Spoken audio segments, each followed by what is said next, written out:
मैं अतुल कुमार सिंह, सरदार सिंह कॉन्वेंट और कॉलेज महमूदाबाद सीतापुर।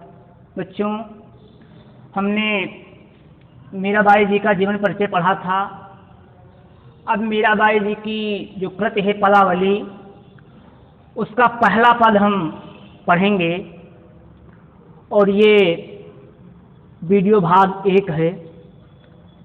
आइएगा, अब हम पढ़ते हैं। बसो मेरे, गेय पद है, पद गेय है, तो हम पढ़ते हैं कि बसो मेरे नैनन में नंदलाल, बसो मेरे नैनन में नंदलाल, मोर मुकुट मकरा कृत कुंडल, अरुण तिलक दिए भाल। और एक चीज इसमें देख लीजिए, गेय पद हम गाते हैं, पढ़ते हैं तो टेक लगता है। टेक क्या है, फिर वही आ जाएगा। बसो मेरे नैनन में नंदलाल, मोहनी मूरति श्यावर शूरति, नैना बने विशाल, आधर सुधारस मुरली राजत, उर बैजंती माल, बसो मेरे नैनन में नंदलाल, क्षुद्र घंटिका कटितट शोभित, नृपुर सबद रसाल, मीरा प्रभु तन सुखदाई, भगत बछाल गोपाल, बसो मेरे नैनन में नंदलाल, बसो मेरे नैनन में नंदलाल। इस प्रकार से ये पद गेय है, इसको गाया जाता है, पढ़ा जाता है। भाई बच्चों, सबसे पहले हम इसके प्रसंग के बारे में पढ़ेंगे। प्रसंग यह है इसका कि इसमें प्रस्तुत पद में मीराबाई जी श्री कृष्ण के रूप का वर्णन करना चाहती हैं और उन्हें अपने नेत्रों में बसाना चाहती हैं। इसका जो प्रसंग है इस पद का, इसमें मीराबाई जी कवित्री जो है भगवान श्री कृष्ण जी को के रूपों का वर्णन करना चाहती हैं और उन्हें अपने आंखों में बसाना चाहती हैं। आइए हम एक एक पंक्ति पढ़ते हैं और इसका भाव बताते हैं आपको। बसो मेरे नैनन में नंदलाल, नंदलाल अर्थात बाबा नंद के पुत्र भगवान श्री कृष्ण से कहती कवित्री मीराबाई जी कहती हैं, कवित्री मीराबाई जी कहती हैं, हे बाबा नंद के लाल अर्थात आराध्य देवता मेरे भगवान श्री कृष्ण जी, आप मेरे नैनों में क्या हो जाइए, बस जाइए। मेरे नैनों में क्या जाइए, मेरे नैनों में बस जाइए। कवित्री कहती हैं, हे नंद के लाल मेरे आराध्य देवता भगवान श्री कृष्ण, आप मेरे नैनों में बस जाइए।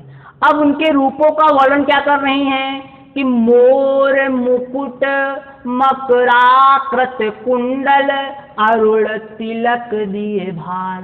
मोर मुकुट, जिनके सिर पर मोर का मुकुट हो अर्थात मोर के पंख का मुकुट, जिनके सिर पर, मस्तक पर, जिनके सिर पर मोर के पंख का मुकुट सुशोभित हो, मकराकृत कुंडल, मकराकृत में इस मछली के आकार का कुंडल कहाँ हो, कानों में हो। तो जिनके सिर पर मोर के पंख का मुकुट सुशोभित हो और मछली के आकार का कानों में कुंडल हो। फिर कह रहे अरुण तिलक दिए भाल, और उनके मस्तक पर लाल रंग का तिलक शोभायान हो, और उनके मस्तक पर लाल रंग का तिलक शोभायान हो। क्या कह रही हैं, मोहनी मूरति सांवरी सूरति, नैना बने विशाल, अर्थात जो मोहन मूर्त है, मोहन मूर्त जो मन को मोहने वाली हो, जिनकी सूरत कैसी हो, सांवले रंग की हो, जो मन को मोहने, जिनका जो मूर्त है, मूर्ति है, वो मन को क्या करने वाली हो, मोहने वाली हो, हरने वाली हो, और जिनकी जो सूरत है वो किस रंग की हो, वर्ण की हो, श्यामली हो, नैना बने विशाल, और जिनके नेत्र जो हों वो बड़े हों। नेत्र कैसे हों, बड़े हों, यानी कि अधर सुधारस मुरली राजत उर बैजंती माल। अधर माने होता है ओठ, ओठ। तो मीराबाई जी कहती हैं कि जिनके ओठों पर अमृत रूपी, या जिनके अमृत रूपी ओठों पर क्या हो, बंसी शोभायान हो, बंसी विराजमान हो। उर बैजंती माल, उर माने होता है हृदय में, तो हृदय में बैजंती की माला नहीं, गले में बैजंती की माला पड़ी हो, और वो हृदय के सामने हो, हृदय के पास हो। तो मीराबाई जी कहती हैं कि अपने अधरों पर अमृत रूपी बंसी को सुशोभित करने वाले, जिनके गले में बैजंती की माला हृदय के सामने शोभायान हो या पड़ी हो, ऐसे हे आराध्य देवता आप मेरे नैनों में बस जाइए। हे बाबा नंद के लाल आप मेरे नेत्रों में आकर के बस जाइए। क्षुद्र घंटिका काटी चट शोभित नृपुर सबद रसाल। करें कि क्षुद्र घंटिका अर्थात छोटी छोटी घंटियां, छोटी छोटी घंटियां, जिनके कमर में छोटी छोटी घंटियां बंधी हों, शोभायान हो, तथा पैरों में सरस ध्वनि करने वाले घुंघरू बंधे हों, तथा पैरों में सरस ध्वनि करने वाले घुंघरू बंधे हों, जो मन को मोहित कर लेता है।